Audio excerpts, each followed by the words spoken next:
Hey guys, it's Mitch. How's it going? We're back doing some more Wildcats. Alan Moore wrote like 12, 13 issues of Wildcats. Who doesn't want to check that out? Such a weird time in comics. We're checking out Wildcats number 23 by Alan Moore and a whole bunch of other people. You see a whole bunch of names up here. Last issue was penciled by Kevin McGuire, which was interesting. Didn't exactly fit the tone of the book. Like Kevin McGuire tends to do, like he's got his thing where he does like very expressive faces. Not always the best guy for drawing action. I mean, he can hold his own, certainly, but really his strength is in melodrama, basically. But we only got him for one issue. Penciling chores on this one are actually going to be split between Ryan Benjamin, who's still pretty young at this point, pretty new, and Jason Johnson. It's a name I think I'm familiar with. He seems about as good as Ryan Benjamin at this time anyway. So what's been going on in Wildcats is that the story has been split into two, which is handy when you want to get an issue done quickly and you have two probably overworked young pencilers who can't quite get a full issue completed. You hand them each basically a 10-page story and say go. So track A deals with the Wildcats team itself, who have landed on Kira, so the Caribbean homeworld, which seems all, sunshine, lollipops, and rainbows, except that there's like weird racial undertones to like everything going on. And Voodoo got separated from the group, and now she seems to be stuck in Damonite ghetto. Emp was whisked off to his faction, the other Caribbean Lords. Zealot was taken to her faction, the Coda Assassins. And meanwhile, the rest of the team is just kind of stuck wandering around Caribbean and, getting dazzled by the sights and everything. It's just there's this low hum of something ain't right here. And the other part of the story deals with the new Wildcats team, which is headed up by Mr. Majestic and Savant. And they don't really have a purpose just yet. They've mostly been about assembling the new team. So those two, Grifter's brother, Code Red? Condition Red. That was it. Code Red's a Jericho move, I think. Or a Mountain Dew drink, depending on, your preference. And then they've got Tao, who is, super smart and doesn't seem to have any other abilities. And they've got Ladytron, who's like super cyborged up tank girl, maybe? Cyborg with an attitude type, anyway. You know the kind. So we can get right into this. We can start with the cover. We get another Travis Charest cover, another really striking image. I like this one a lot. There's a whole lot more black here than there seems to be at first blush. I don't know, when I look at it at first, it's it's a complete figure, and it looks absolutely awesome. There's all sorts of rendering and detail in, just everything here in the skin, all the Damonite type shit. But really, it's just, the front of the face, and the arm, and the finger, and part of the boob. And then the rest is all silhouetted. We need that boob part, though, so that we know this is Voodoo. But that's still an awesome-looking cover. It's a shame that we can't get more Travis Charest art around this time. I think we're going to start getting some pages inserted into the issues soon, at least. So that's something. It does make me wonder a little bit what he's working on at this time, because, this is a great-looking cover, but at the same time, I can't imagine it took him that long. It looks like that's Troy Hubbs inking. Okay. Still haven't gotten to Richard Friend yet. I'm waiting on that one. That's going to be some exciting times. So we're going to start things off on the Caribbean homeworld. Ryan Benjamin is going to get the Wildcats original team for his part of the story, and then Jason Johnson gets the new team. And Ryan Benjamin isn't bad by any means at this point. He's got his, watered down Jim Lee style, basically. Although it tends to have more energy in it than most Jim Lee pages, even at this point. It's a step down from Kevin McGuire, but this is 1995. Kevin McGuire is pretty much at the peak of his powers, I think. So saying you're a step down from Kevin McGuire isn't any kind of insult or anything. So we're going to start things off with Void. Like Void's a character or something.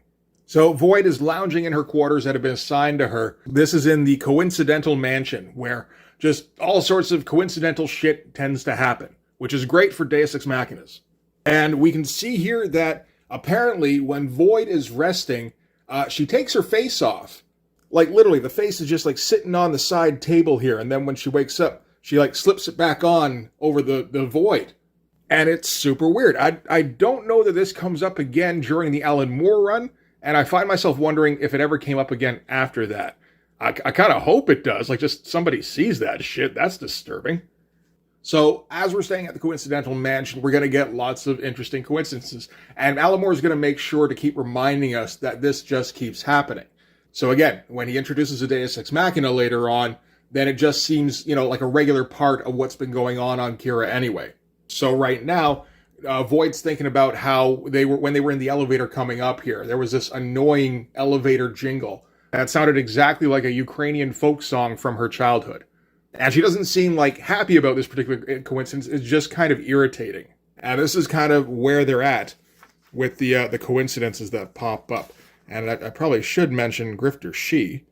I imagine Jim Lee's just doing the cover or the poster art for that, but Travis Chare's in on that, eh? Fuck, I might have to get that. Okay, so having been woken up, Void's going to teleport out to the front of the hotel where Maul is waiting. Void asks if he's been sleeping well. He says, no, actually. Turns out my next door neighbor's name is Jeremy Eastone, and Maul's name is Jeremy Stone, and it's just that just kept me up. It was just bugging me. So yeah, the coincidences were surface cute at first. And it's isn't that funny? And now it's just okay, you know what, you could stop, at any point, that'd be fine. And Maul is checking out the map that he received from the purple girl that was in the courtyard when they first arrived. That was the first other purple person I think he had met at that point, and he was weirded out that he wasn't the only one. It wasn't he was a unique kind of being. The purple people, apparently, they're all over the place on Kira, which, yeah, weirds him out. And he's thinking maybe he's got to go investigate that some more. In the meantime, Void asks if he's seen Pris, so Voodoo, and he's no, I guess she's still out partying, because that's where they assume she got off to. And that shows you what they think of Voodoo. Voodoo was separated from the group and deposited somewhere where she assumed she was getting, ambushed. And their first thought is, oh, she probably snuck away to go get drunk and party and sleep with a bunch of dudes. So yeah, anyway, Maul is off to find, what's her name? I want to say it's Glinda or something like that. And in the meantime, they're just kind of noting, how just spectacular Kira looks. And Void is yeah, no, it's strange. The war effort doesn't seem to have depleted Kira at all. It looks like it's all completely whole. And that's going to come back in a second. The art here is, it's okay. There's this stuff here is pretty damn good, actually. With the stairs kind of stretching off. That looks pretty great. Good hand here. Hands are tough. The poses, yeah, they're okay, but they're kind of stiff. It feels like he doesn't have his body language under control just yet, how to draw that. So Void is going to teleport away, and we're going to get a brief glimpse into what that looks like from Void's perspective. And she kind of narrates, saying how, the human side of her is always weirded out by this kind of transit field that she gets stuck. It's kind of like a purgatory. Meanwhile, the Void entity that's attached to her feels at home here and is happy every time it has to travel through here.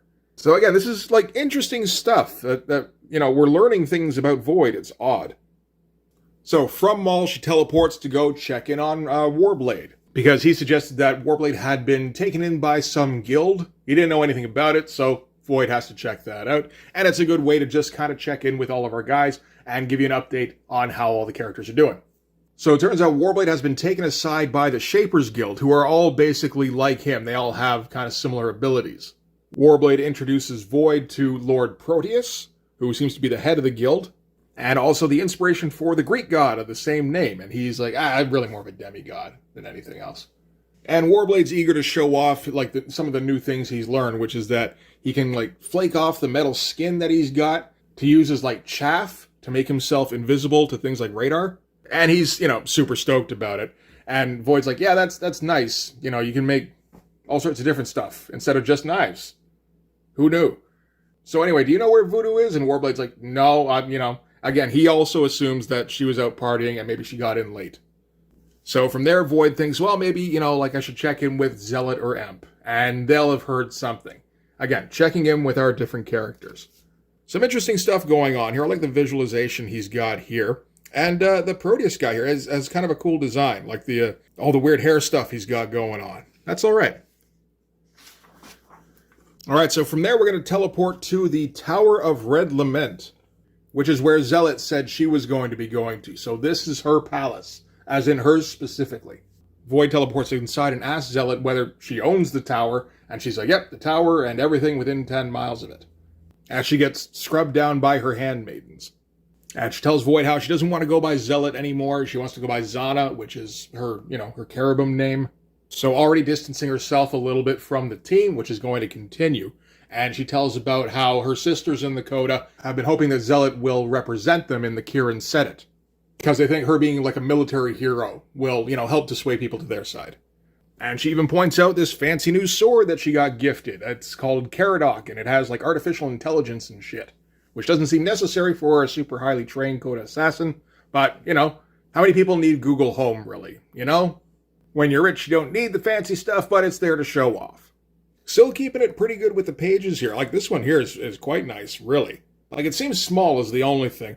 We don't really have a frame of reference for where Void is in terms of perspective, so, she could be a little bit closer than we think. I assume that must be the case. But, good amount of detail in it. That thing looks pretty good. Nice and, imposing. And he incorporated, the back pretend blades that Zealot's always got sticking off her shoulders there. Void asks Zealot if she's seen voodoo. Obviously, Zealot hasn't. She hasn't seen any of them since the Coda took her away from the rest of the group. And Zealot confesses that she's getting the idea that the Coda are still kind of watching her to make sure she's still trustworthy. The thing that's throwing them off seems to be her connection still with Emp, because the Coda and the Cherubim Lords are opposing each other in the Senate. And Void's like, okay, but you're still buds, right? And she doesn't answer. So again, she's just kind of getting separated from everybody else and isolated. And talking about Emp is a decent segue, so Void's going to teleport to his palace next, where a whole bunch of Spartans are beating the living shit out of each other and cackling the whole time. This thing here, what is this? Wildstorms, the expandable superhero collectible card game. I don't know what that is. Okay. But anyway, yeah, so these Spartans. Spartan is like a standard model android that all Cherubim Lords, or at least a bunch of Cherubim Lords, get issued. And they all act like rambunctious boys with horrifying superpowers. So Spartan gets blasted by Innocent here, and he's like, haha, why Innocent, my friend, that plasma blast nearly decapitated me. For that, I'll melt your legs. Void starts to rush in like, do you need help? And he's like, against these pampered pets, not hardly. And Innocent here is like, ha ha ha, you've blown half my face off. So that's fun stuff. And, they all look the same. The only thing is that Spartan, I guess, is the only redhead. I suppose this guy's supposed to not be a redhead. So anyway, Spartan cools down the boys for a second so that he can make introductions. And he confirms that, so each of these has been assigned to a specific Cherubim Lord. And while he's making introductions, the other Spartans around him all start laughing and make fun of him for talking to girls. Which is a weird dynamic. Spartans, just ignore them. They're kids. They're still on their first bodies. And you think, I guess Spartan's been replaced a few times now, hasn't he? And Spartan's all hyped up about this new body that he's gotten. Because when they first arrived, Spartan, his whole personality had just been loaded on a CD. Because that was all that was left of him. So now he's been upgraded, and he's all stoked because he's got all sorts of new abilities and senses and shit. Void tries to ask him about what's been going on with Emp. He doesn't seem to be here. Spartan's like, I don't know. He kind of keeps his nose out of it. He's like a good soldier. Him and the other boys have kind of been gossiping a little bit. And it sounds like the other Cherubim Lords have some big plans for him. But that's as much as he's been able to tell. And he's not really too concerned about it. So Void finishes up by asking about Pris. Yet again, she's got to ask everybody about Pris. Spartan suggests maybe that, she wandered into the lower caste quarters. So she could always try there. And that's, at least some kind of direction to point her off in. And we're all out of Wildcats, guys. So that's obviously going to lead us to her. Art here's all, okay, it's functional. I guess that's about as much as you can ask. Weird treatment for Void here. You'd think, Ryan Benjamin is so heavily influenced by Jim Lee at this point. I don't know, I'd expect him to try and copy some of Jim Lee's textures for metal. I guess particularly when he was doing his, Walt Simonson swirly line stuff. But yeah, no, they're just kind of going pretty thick with the brush, really. Doesn't look too bad, I suppose. It doesn't feel like she's reflective, is the only... It feels like she's just, wearing a silver jumpsuit. Alright, so from there, Void's going to teleport to the Damonite Quarter, which we saw a little bit of it in the last issue, where Voodoo was just kind of chucked there and left to fend for herself. Void's immediately surrounded by Damonites, but they kind of ignore her, and, she's, waiting for an attack, but it never comes. And she's just kind of left to wonder why the hell Damonites are even on Kira in the first place. And she comes across a Damonite here who recognizes, she's a biped, She looks and smells like the girl who was here yesterday. Do you know her? Void's like, you mean Priscilla? And the Damonite's like, yeah, Priscilla, some weird-ass name like that. Yeah, she showed up here last night and just showed up on Bug Street. Apparently this is called Bug Street. And just started going nuts and managed to get herself in trouble. So I patched her up. She's staying with me at the moment. I'm not super fond of how Ryan Benjamin is coming up with the Damonites here. But, Damonites are tough to draw. Jim Lee never drew them clearly. He always kind of obscured them in shadow. There have been other guys who tried it since, but I think they still do the kind of obscuring thing a lot of the time, even Travis Charest. So there's nothing really for him to work from. So what he's coming across with here is like, I don't know, it feels like it's more about just getting it done quickly than trying to come up with cool textures or anything. It's fine. We know what it's supposed to be. And the shadow works nice at least. All right, so now we're back at the Damonite's quarters, where Voodoo's just kind of laid out. And we know it's Voodoo because we start off with a huge shot of her ass. That does seem appropriate. And her costume's all shredded up. I think she's meant to have like bruises on her face, but that doesn't really come across too well. But that's the kind of thing that's tough to render, really, without just making her look flat out ugly. And I imagine it's like a new guy, Ryan Benjamin, doesn't really want to do that just yet. So the Damonite matron here explains what happened, which is that, Voodoo showed up last night, kind of cut up rough, and a bunch of studs put her in her place. But she's already at the point where she's not really blaming them for it. Like, she kind of recognizes that she fucked up. Like she went against local protocol. And they're going to go for a bit of a walk outside while Voodoo explains a little bit about what's been going on. So for one thing, the Damonite she's been staying with is named Razri. They've all got these kind of like RZ kind of names. And she explains to Void that this is where she got sent because when they did the initial gene scan, when the Wildcats first arrived, they detected Damonite DNA in her blood. And so anybody with any kind of Damonite DNA immediately gets dumped on Bug Street, I guess. And it turns out it's just full of Damonite refugees, which Void is very confused about. It's like, why would Damonites be here in the first place? And Voodoo has to break it down for her, which is that the war is over. It's been over for hundreds of years, 300 years, she says. And Kira won. The Damonite Empire collapsed. So naturally what happens, the losing side, they tend to get shafted. And the Wildcats never heard of this before because nobody bothered to tell them. So this is an awful lot like after World War II. I know I've heard other comic writers talk about this, maybe Alan Moore himself, where like years after World War II, there were islands near Japan that were still being manned by Japanese forces who had never been told that the war had ended. So they just, kept standing watch and, getting ready for attack at any moment. Meanwhile, the rest of the world kind of moved on.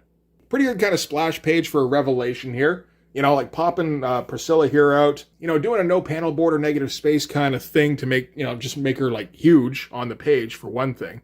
We're stretched completely from top to bottom. And Ryan Benjamin does okay with her.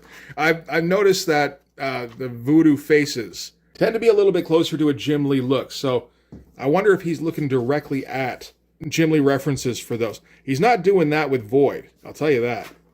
But like that pose, like it's a weird pose. But it looks good, it's well rendered and everything at least. And that's kind of the big closing sting for this part of the story.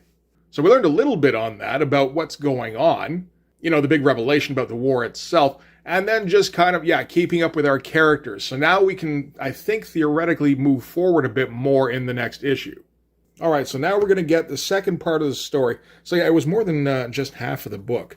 I mean, we're at the halfway point of the book, at least. So we've got the New Gen Wildcats' first mission, which has been suggested by Tao, so it's a good idea, as he suggests that they take it to some well-known Wildcats-type villains. The reasoning being, better than sitting around and waiting for them to attack the Wildcats. And Savant is starting to gush a little bit about just how smart Tao is, and that's going to get built on later. It's pretty subtle to start with. All right, so Savant fires up the night vision in a nice panel here. I like this quite a bit. Like going from the complete black to just seeing the lenses. Yeah, I dig that a fair bit. So they're discussing this mission that they're on. Max Cash is, he's hesitant. He's always hesitant. But apparently Tao has figured out that whoever this guy is that they're going after, he's central to the hired criminal muscle network. So Max Cash and Savant are one team. Then we've got Majestic and Ladytron, who are another one. And then Tao is somewhere off coordinating this, I imagine. So we got Majestic and Ladytron here. Ladytron's bitching because, she doesn't want to be here. She doesn't want anything to do with these dweebs. But by playing along, she's been promised a shot at one of the big name cyborgs, so like Overkill. So that's fun. I guess an Overkill callback is always a good time. All right, so then we're going to go to the front door. Okay, so Tao isn't off coordinating. He's going to be the point man, and he's going to go knocking door to door like he's evangelizing. And who comes to the door? It's Harm from the Troika, who have been featured like a couple of times in Wildcats, and I don't know, maybe in something else at some point. Seems like he's kind of a big deal as far as Wildstorm goes, like he's one of the few characters with some kind of investment. Seems like he's kind of a big deal as far as Wildstorm goes, like he's one of the only villains with any kind of real investment. And that's a pretty good shot there of Harm looming over Tao. Get nice and dramatic with the shadow, just kind of black in the shoulders and the tops of the legs. Get him kind of backlit. Looks pretty good. So Tao just kind of slips inside and keeps doing his evangelical rap. And we get a brief glimpse of the inside of Harm's apartment. So, he's got he's got a TV, he got a little coffee table, and a little home computer setup, and some flowers in a vase. That's nice. And Harm is thrown off by Tao just, walking into his house. And it, just triggers his defensive systems. And he starts taking the swings at Tao. And, Tao doesn't have any powers, but he's able to stay out of the way long enough at least. And he talks on the radio telling Majestic, okay, he's in position, you can let her go. And that's what Majestic was flying Ladytron over the facility for, so that she could get basically enough velocity to punch through the ceiling. And so she does, landing right on top of Harm. Okay, splash page. The execution's a little iffy. I'm not sure if Alan Moore is doing layouts for this. There's a good chance he is, I think. I don't know if he always does them. I imagine not always, anyway. But, the idea for the splash is good. Execution's, it's okay. So, yeah, Maxine jumps on him and just starts babbling, because that's kind of what Maxine does. Explaining that they figure if they take out Harm, then the rest of the Troika is just going to collapse, because Harm is the brains of the outfit, which she emphasizes by tearing off his helmet here, exposing his brain. He's a brain in a jar. So that's some fun stuff. And in the background, we get Tao just kind of, sitting back and watching, because this is all unfolding according to plan. Harm manages to turn the tables on Ladytron, slamming her into the floor just as Majestic flies down through the hole that Ladytron made. And Majestic's going to come to her rescue, cutting off Harm's arm with his laser vision or heat vision, whatever kind of vision it is. And at that point, Harm panics and starts running towards the workshop, which is where Max, Cash, and Savant have been kind of acting as backup. And they try to warn them, and Savant's like, which door is he coming through? We don't know which one to cover. And that's okay, because Harm goes straight through the wall, so it doesn't matter anyway. So he manages to get a hold of Savant. So now he's got a hostage. And Max is freaking out. And Tao starts talking, which is his superpower, is that he's very convincing. And he's like, well, it'd probably be fatal, but a headshot, his brain's exposed, that'd probably work. And Max is still, holding off a little bit, so Tao pushes the envelope a little and goes, it's your call. Don't even think about what your brother might do in a situation like this. Because that's Max's big hang-up, right, is what would Grifter do? Or, how does he compare to Grifter? He's the Havoc to Grifter's Cyclops. And that's enough to push him over the edge, and takes a shot and blows out Harm's brains. And in the meantime, Tao just kind of, watches on from the sidelines, because everything's going according to plan. Everything always goes according to plan. And so, yeah, Harm collapses, and just what's left of his brain start leaking out the case here, and they pronounce him dead. And it's, I guess, kind of a moment. He's kind of an original villain, right? I'm pretty sure Harm's been around since, I don't know if it was issue 1. Issue 1 or 2, anyway, I'm sure. So it feels like it should be a big thing, but at the same time, it's I've seen this guy in 3 comics max. And he never really does much of anything. So, you can kill that guy off. Sure, I guess. So that's going to wrap up the New Gen Wildcats story for this one. Then we're going to get a poster by Jeff Rebner. I get what he was going for with all the little bullet holes all over the place here. That's something, while Maxine hides behind him. Again, execution's not all the way there. Who's inking this one? John T. Or Ty, maybe. Oh, now we're going to talk about that Wildstorm card game thing that they were doing earlier in the issue. All right. And we get some Call of the Wild. And Wildstorm Chamber of Horrors book, which I don't remember ever seeing like advertised or anything before. I took a look at it though, and apparently the cover's by Simon Bisley, and I think they advertise like Bernie Wrightson art, which is like, kind of like he does the layouts. And I'm sure like Bernie Wrightson layouts look better than most other people's. Hey, we actually got an ad for like a movie instead of just like in-house ads for once. That's crazy. But yeah, like Bernie Wrightson layouts are probably better than most people's finished pencils. But it's still not quite the same as going, you get Frankenstein plate Bernie Wrightson. Although to be fair, I don't think anybody really got Frankenstein plate Bernie Wrightson after the Frankenstein plates. From everything I've seen, he kind of blew himself out after that one. I don't know. I feel like I've got to find some like 80s Bernie Wrightson now to see what that looks like. Like everybody knows the 60s and early 70s Bernie Wrightson stuff. I don't know, I just remember seeing his paintings in some of the Dark Tower books. And it's like, they're Bernie Wrightson shapes, but not quite the same. Might just be a thing where I like Bernie Wrightson better when he's working black and white. Anyway, that's going to do it for Wildcats number 23. So moving things along slowly. It's one of the things about having, a book that has to follow two different teams is that you can't get too far in terms of story progression with either of the groups. I was saying actually in the last video, which was also an Alan Moore video, there's a lot of Alan Moore flying around this channel right now. But saying how hey, remember how that gang war story in Wildcats went for like 10 issues? And it's like, well, it kind of has to. It's 2 5-issue stories. So nothing too spectacular in the art in this one. It's serviceable. There's a couple of cool images. That's kind of it. But I think next time we're going to get Travis Charest, at least for a little bit. So that'll be fun to look forward to. It'll be nice to have something to talk about in terms of the art. When it's just kind of competent, there's not a whole lot really to say. I'd like it to be either good or bad. Otherwise, I'm just kind of stuck saying what happens in the comic. Like, at least there's a fair bit to describe. So that's something. And the story's kind of engaging, like we're starting to actually build up the characters a fair bit. I feel like to this point, that still hadn't really even been done. So that's kind of funny. Because, like Alan Moore, we've seen him on Supreme, where he did his whole reboot thing. Didn't even have to do that with Wildcats. He's almost basically starting at ground zero anyway. So looking forward to where that's going to go in future. But for this one anyway, that's going to do it. Thanks very much for watching. If you like this video, please hit the like button. Helps with all the algorithm stuff. If you want to see more, hit subscribe. And if you really want to help out, in the description, there's a link to my Patreon. And if you subscribe there, that gives you access to everything I do. So all sorts of videos, all sorts of comic book art. Also in the description, there's a link to the Blood Force merch store. Alan Moore himself said, "I haven't written a comic book periodical in 8 years, and yet, when I received my Blood Force sporting cap, extreme thoughts began permeating my brain." I think he's going to do another Wildcat series. That's just what Blood Force merch does. You can also follow me on Instagram and DM me there for commissions. Commissions are open. So yeah, that's going to do it. Thanks again for watching, guys. I'll see you in the next one. Bye-bye.